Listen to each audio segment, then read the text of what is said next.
¿Alguna vez has reflexionado sobre la oración como un paseo con un destino específico en mente? Es como si cada palabra, cada pensamiento nos llevara a un lugar especial. Por eso la llamo oración temática, un viaje con un propósito definido. Pero antes de embarcarnos en esta jornada espiritual, hay un requisito fundamental: preparar el corazón delante del trono de Dios. Es como si nos despojáramos de nuestras preocupaciones y faltas, limpiando el camino para nuestra comunión con Él. Es el momento de arrepentirnos, de confesar nuestros errores y purificarnos de toda desobediencia. Y no podemos olvidar la importancia de expresar nuestra gratitud y alabanza al Padre Celestial. Después de todo, es a través de estos gestos que preparamos el terreno para la presencia del Señor en nuestras vidas. La palabra nos dice que Él habita en las alabanzas de sus hijos. Así que te invito a reflexionar: ¿cómo está tu corazón delante de Dios hoy? ¿Está listo para este viaje de oración temática? Mira hasta el final del vídeo y sumérgete con nosotros en este encuentro espiritual. Una cosa que es muy importante recordar es que cuando oramos por una necesidad específica, necesitamos quitar la codicia de nuestro corazón. Si hacemos demandas o insistimos con Dios a favor de los objetivos que hemos establecido con codicia en el corazón, nuestras oraciones no serán efectivas. Cualquiera que sea el objetivo de nuestra vida, debemos colocarlo primero en el altar del Señor y considerar primero lo que daría más gloria a Él. Si el propósito de nuestra oración no es su gloria, debemos reconocer ese hecho y renunciar a ese objetivo, ya que no forma parte de la voluntad de Dios. Si nuestra oración está de acuerdo con la voluntad de Dios, debemos tener fe de que Él nos responderá con certeza.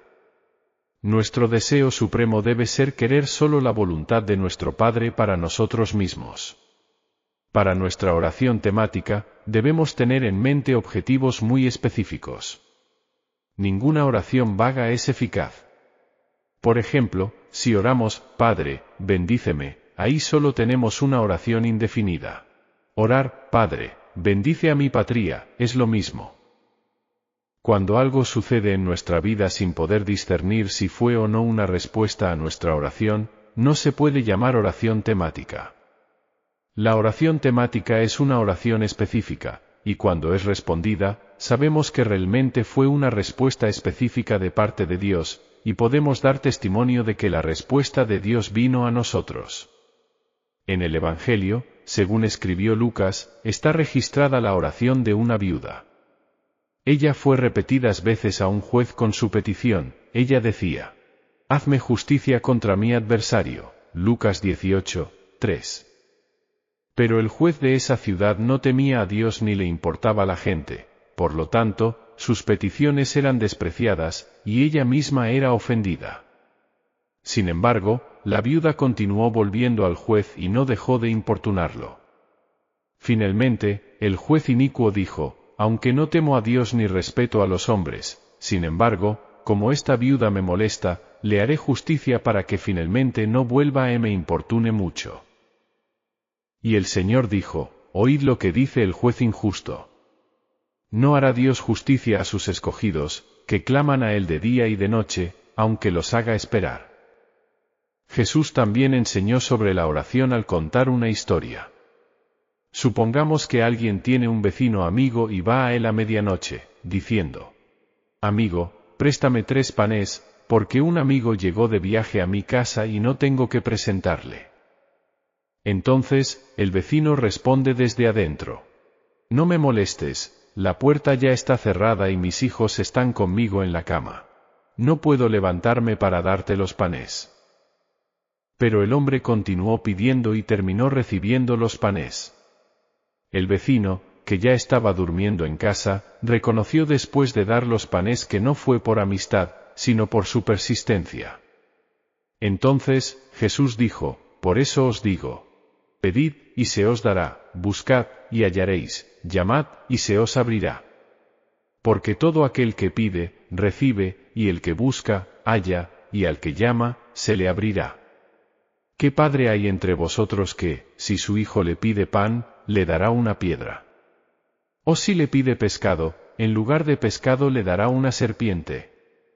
O si le pide un huevo, le dará un escorpión. Pues si vosotros, siendo malos, sabéis dar buenas dádivas a vuestros hijos, cuanto más dará el Padre Celestial el Espíritu Santo a aquellos que se lo pidan. Por lo tanto, al orar, debemos tener objetivos muy específicos, tales como, hazme justicia contra mis adversarios, o, préstame 3 panes. La oración sin objetivos claros no puede ser llamada oración temática. La oración que tiene un tema, durante estos últimos meses, mantuve una única oración temática. Tenía que encontrar un nuevo templo para nuestra iglesia del Evangelio Pleno en Tokio. En la ciudad de Tokio, es realmente difícil encontrar un edificio adecuado para servir como templo de la iglesia. Incluso cuando encontrábamos un edificio para alquilar, si decíamos que era para las actividades de la iglesia, la mayoría de los propietarios se negaban, especialmente para los cristianos coreanos con ese propósito específico en mente. Entonces, luché en oración durante varios meses, y Dios nos respondió y nos capacitó para alquilar un hermoso edificio en el centro de Tokio. Es mucho mejor que el que tenemos actualmente y tiene un estacionamiento más grande. Pero la oración imprecisa, sin objetivos claros, es como escribir una carta sin proporcionar información, sin destinatario y sin dirección. La fe es la sustancia de las cosas claras que se esperan. Si tienes una idea vaga de tu meta, entonces estarás fuera de contacto con aquel que puede responder a tu oración. Necesitas tener un objetivo claro y definido. Aprendí esta lección de una manera muy especial.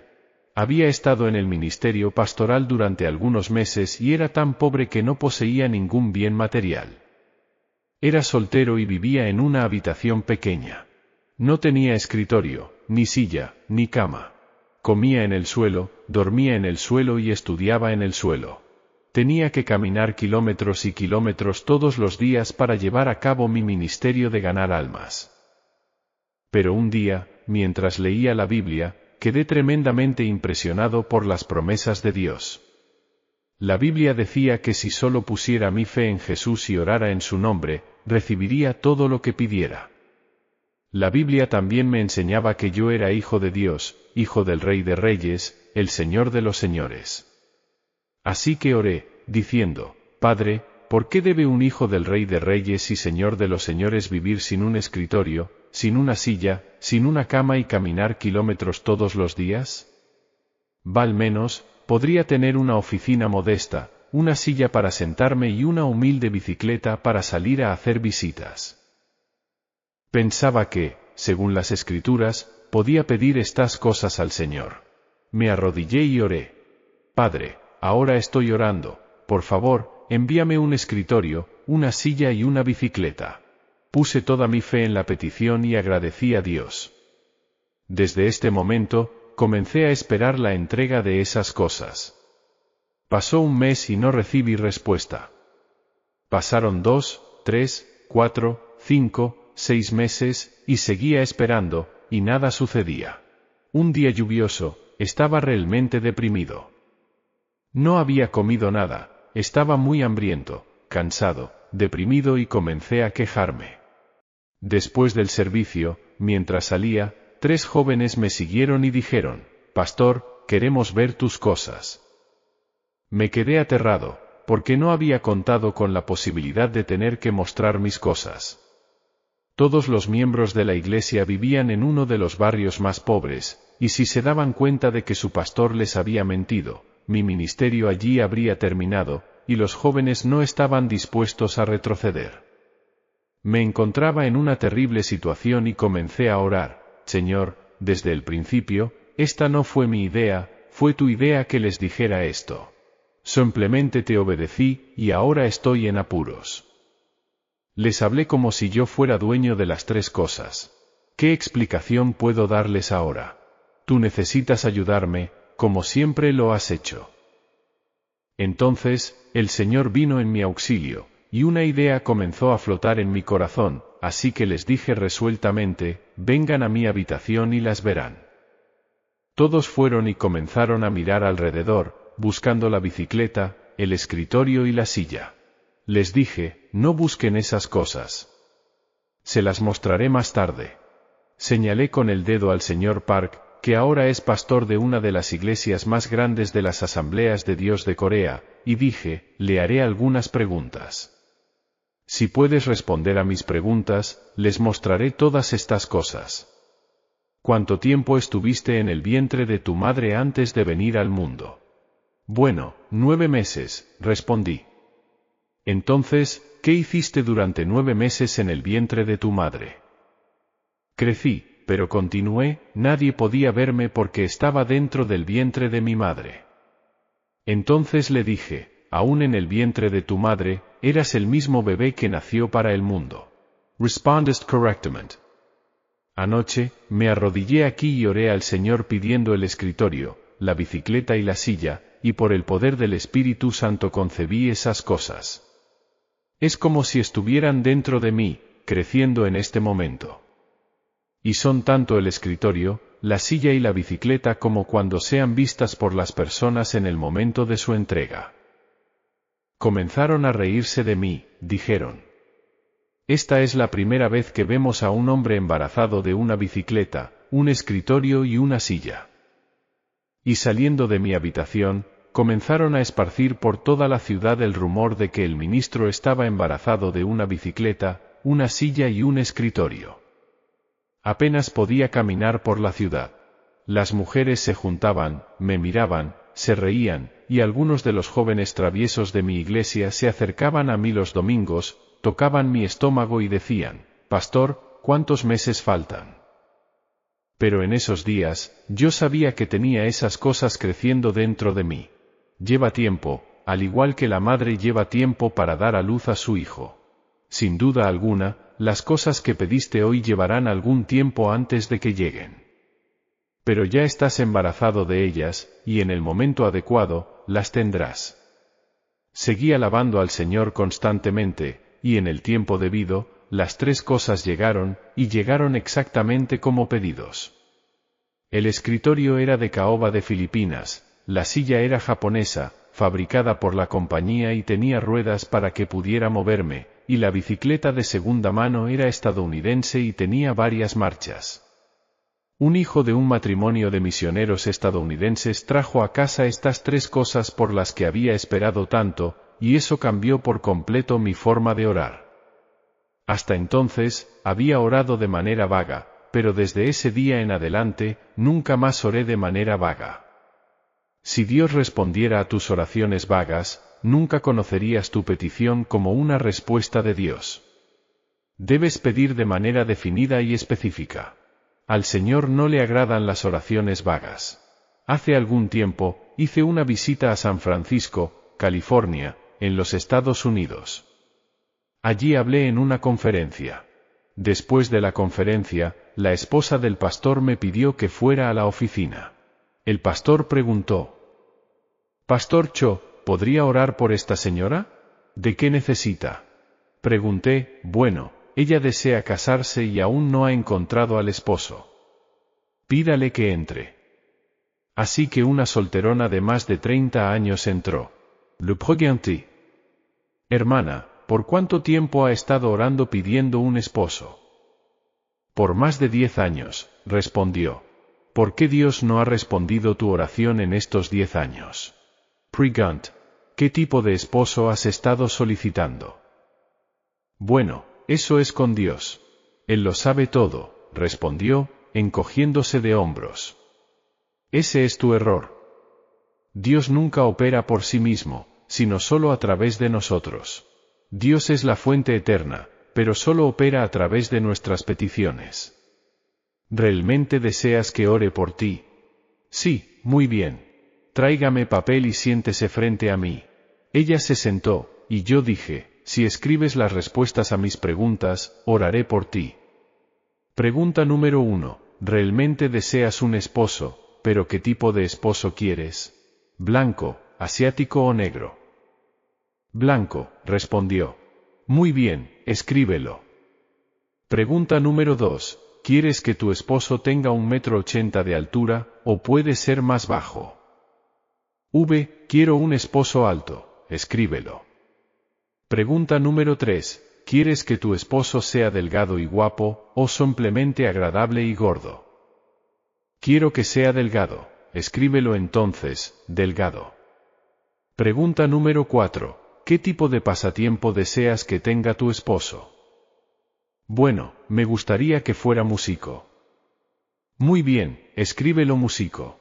Pregunta número 5. ¿Qué tipo de trabajo quieres que tu esposo tenga? Profesor. Muy bien, escribe, profesor. Le hice alrededor de 10 preguntas. Luego dije, por favor, lee tu lista en voz alta. Ella leyó todos los puntos del 1 al 10 en voz alta. Luego dije, cierra los ojos. ¿Puedes ver a tu esposo ahora? Sí, puedo verlo claramente. Muy bien, pidámoslo ahora. Mientras no veas claramente a tu esposo con los ojos de la imaginación, no puedes hacer la petición, porque Dios nunca respondería. Debes verlo claramente antes de empezar a orar. Dios nunca responde a oraciones vagas. Ella se arrodilló, y puse mis manos sobre ella. Oh Dios, ahora ella conoce al esposo que desea. Ve a tu esposo, ve a tu esposo. Tú conoces a su esposo. Lo pedimos en el nombre de Jesús. Continué, dirigiéndome a ella. Hermana, lleva este pedazo de papel a casa y pégalo en el espejo. Todas las noches, antes de acostarte, lee estos 10 puntos en voz alta. Y todas las mañanas, al levantarte, léelos en voz alta y alaba a Dios por la respuesta. Pasó un año. Pasó un año, y resultó que estaba pasando por esa ciudad nuevamente cuando la esposa del pastor me llamó. Dijo, Pastor, ¿podría venir a almorzar con nosotros? Claro que sí. Fui a almorzar con ellos. Tan pronto como llegué al restaurante, ella dijo, Se casó. Se casó. ¿Quién se casó? Recuerda a esa chica por la que pidió que escribiera los 10 puntos. Sí, ahora recuerdo. ¿Qué pasó ese verano? Un profesor de música de la escuela secundaria vino a la iglesia con un cuarteto para realizar un avivamiento de una semana. Estaba soltero, y todas las chicas estaban locas por él, querían salir con él. Pero este tipo no les prestaba la menor atención, sin embargo, quedó fascinado por esa solterona, siempre estaba con ella. Y antes de irse, le pidió que se casara con él. Ella, sin mucha resistencia, le dio su consentimiento. Se casaron en esa iglesia para alegría de todos. Y el día de su boda, su madre tomó ese trozo de papel, leyó los 10 puntos a la congregación y luego lo rasgó. Puede sonar como una historia, pero realmente es así como funciona. Así que cada vez que desees recibir una respuesta del Señor, presenta objetivos claros. No digas, oh Dios, bendíceme, bendíceme. ¿Sabes cuántas bendiciones contiene la Biblia? Más de 8.000 promesas. Si dices, oh Dios, bendíceme, entonces, Dios podría preguntarte, ¿qué tipo de bendición deseas entre las 8.000 promesas? Por lo tanto, sé específico, bien definido. Toma un cuaderno, anota, visualiza tu meta claramente. La oración temática también es oración ferviente. Es una lucha continua de media hora o una hora por una sola petición específica. La paciencia es una condición previa para la oración temática. En la oración temática, a menudo, nuestros objetivos parecen haber sido destrozados y su realización nos parece imposible. Sin embargo, los cristianos no deben rendirse. En la oración temática, debemos perseverar. A veces, sientes que tu objetivo ha sido destruido o que es imposible de cumplir, pero no debes desanimarte, debes persistir en orar a Dios. En mi experiencia personal, he pasado por muchas ocasiones en las que mis objetivos y sueños fueron arruinados y destrozados en mi oración temática. Pero en medio de esos periodos de decepción, seguí confiando en Dios y terminé recibiendo su respuesta a mi oración. Dios resucitó mis sueños muertos. Habíamos orado por un terreno donde pudiéramos construir un edificio para nuestro periódico diario, y Dios nos ayudó a adquirir y pagar 2000 yans de tierras, equivalentes a 71160 metros cuadrados. Todos nos regocijamos y le dimos gracias a Dios por ello, pero luego surgieron contratiempos que casi nos llevaron a perder el terreno. Nuestro sueño de construir el edificio del periódico casi se arruinó por completo. Nos sentimos desanimados, tentados al desespero, pero clamamos a Dios y continuamos orando. Recordando que Abraham engendró a su hijo Isaac cuando tenía 100 años y Sara 90 años, humanamente les era imposible engendrar un hijo. Al persistir en la oración, Dios nos dio una respuesta. Nuestro sueño volvió a la vida, el terreno nos fue devuelto, y comenzamos a construir. Cuando oramos de manera específica para la realización de ciertos sueños, pasamos por un periodo en el que nuestros proyectos mueren, pero Dios los resucita, para que no retrocedamos en la fe en el nombre del Señor Jesús. Si este mensaje fue significativo y trajo realidad espiritual a tu vida, comparte tu experiencia para que seamos edificados, revisa si estás suscrito y compártelo con tus amigos para que más personas sean impactadas por la palabra de gracia de nuestro Señor Jesucristo. Gracia y paz.